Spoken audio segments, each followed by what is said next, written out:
Terima kasih pemirsa Anda kembali menyaksikan Kominfo Newsroom. Badan Nasional Penanggulangan Bencana telah menyiapkan 35 unit helikopter sebagai upaya penanganan karhutla di sejumlah wilayah prioritas. Hal tersebut juga akan dioptimalkan melalui operasi teknologi modifikasi cuaca di beberapa daerah yang memiliki potensi awan hujan yang tinggi.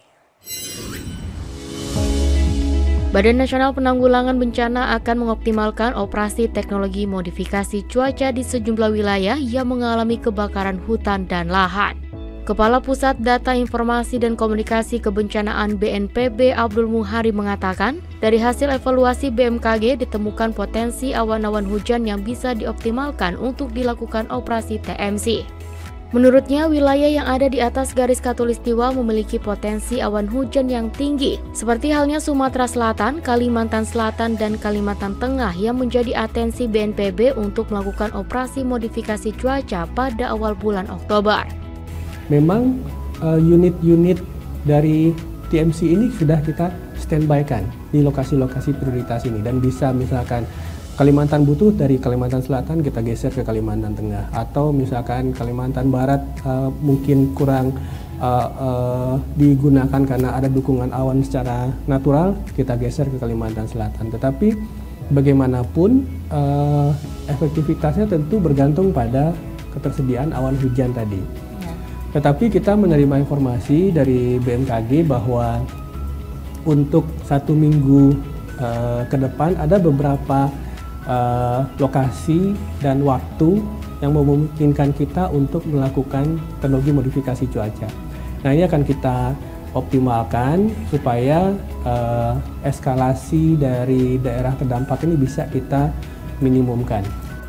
Lebih lanjut, Muhari juga menyampaikan BNPB akan menerjunkan 35 unit helikopter yang terdiri dari 22 helikopter waterbombing dan 13 helikopter patroli untuk memantau titik-titik api di wilayah yang sedang terjadi karhutla.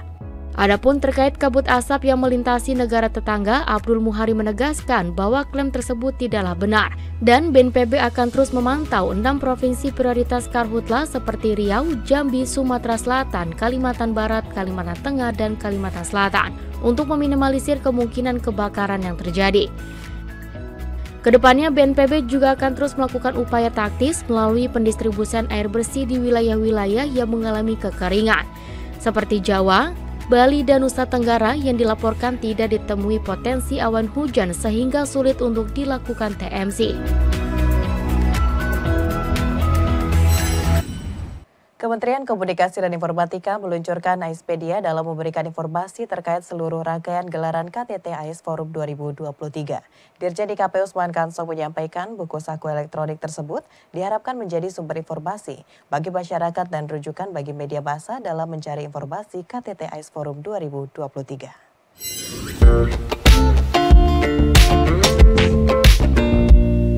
Kementerian Komunikasi dan Informatika meluncurkan buku saku elektronik dalam memberikan informasi dan konten dari gelaran KTT AIS Forum 2023.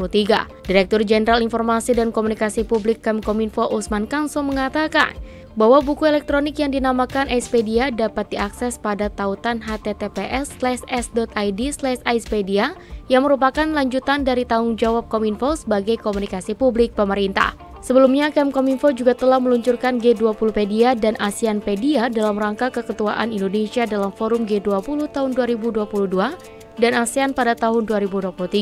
Dalam KTT AIS Forum 2023 kali ini, Indonesia sebagai inisiator untuk membahas isu-isu kelautan global bersama negara pulau dan kepulauan. Lebih lanjut, Usman mengatakan bahwa diluncurkannya AISpedia untuk menjaga tradisi Kemkominfo dalam menghadirkan informasi, data, dan konten-konten lainnya secara lengkap, cepat, kredibel, dan terkini, yang disajikan mencakup 2 bahasa yaitu Inggris dan Indonesia.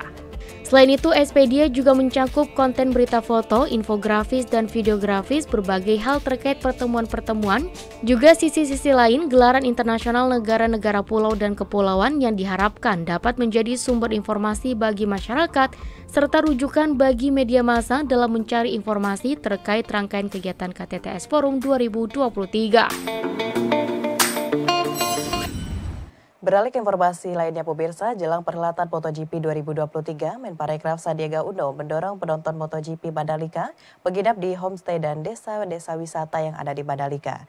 Hingga saat ini diketahui Mandalika telah melakukan banyak persiapan dan berbenah terkait tempat penginapan. Kemenparekraf juga memprediksi pengunjung MotoGP akan mengalami peningkatan 10 hingga 15%.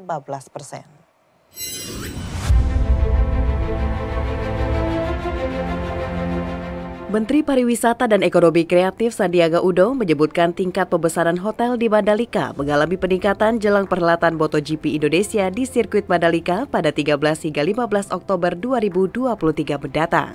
Menparekraf menyebutkan pemerintah mendorong penonton MotoGP Mandalika untuk tinggal di homestay dan desa-desa wisata. Hal tersebut ternyata banyak mendapat apresiasi karena banyak dari wisatawan yang juga ingin tinggal dan menikmati suasana berbeda. Nah, memang tingkat bookingan hotel itu tinggi, malah cenderung sudah maksimal.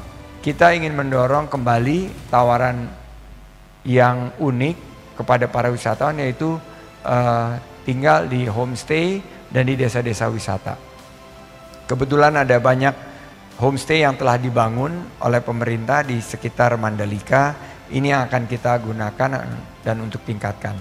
Jadi kalau ditanya apa yang kurang, menurut saya dalam 1 tahun ini kita tidak bergerak cepat, cukup cepat untuk menambah jumlah hotel yang berbintang.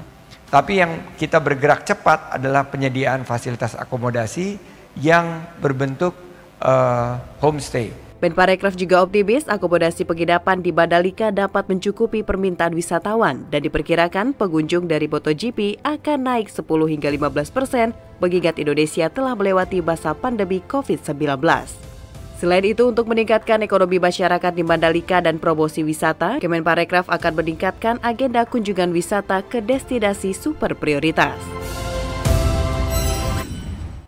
PT Kereta Cepat Indonesia Cina menghadirkan WUS Experience Program untuk masyarakat agar dapat menggunakan kereta cepat Jakarta-Bandung secara gratis mulai 3 Oktober 2023. Promo ini ditindaklanjuti arahan Presiden Joko Widodo serta Menteri Koordinator Bidang Kemaritiman dan Investasi Luhut Binsar Panjaitan pada saat peresmian kereta cepat WUS di Stasiun Halim.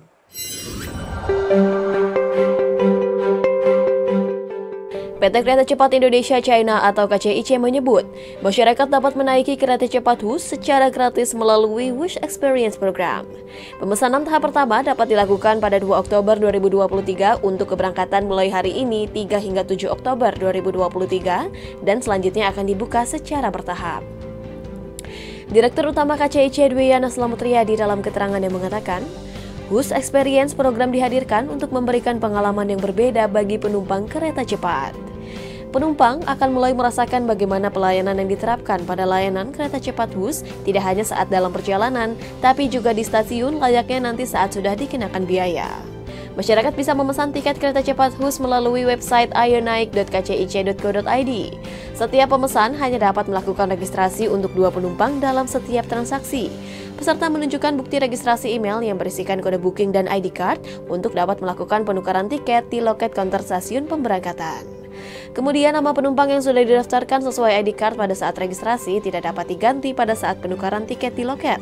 Penumpang tiba di stasiun maksimal 60 menit sebelum jadwal keberangkatan kereta api yang telah dipilih. Mulai tanggal 3 Oktober juga, KCIC turut menginformasikan bahwa masyarakat sudah bisa naik dan turun di stasiun kereta Padalarang dan dapat melanjutkan perjalanan ke stasiun Bandung dengan kereta api feeder dengan jadwal keberangkatan dan kedatangan kereta api feeder yang telah disesuaikan dengan jadwal keberangkatan dan kedatangan kereta cepat WUS. Pemirsa, usai jeda kami akan mengajak Anda dialog mengenai BMKG mitigasi dampak El Nino sesaat lagi.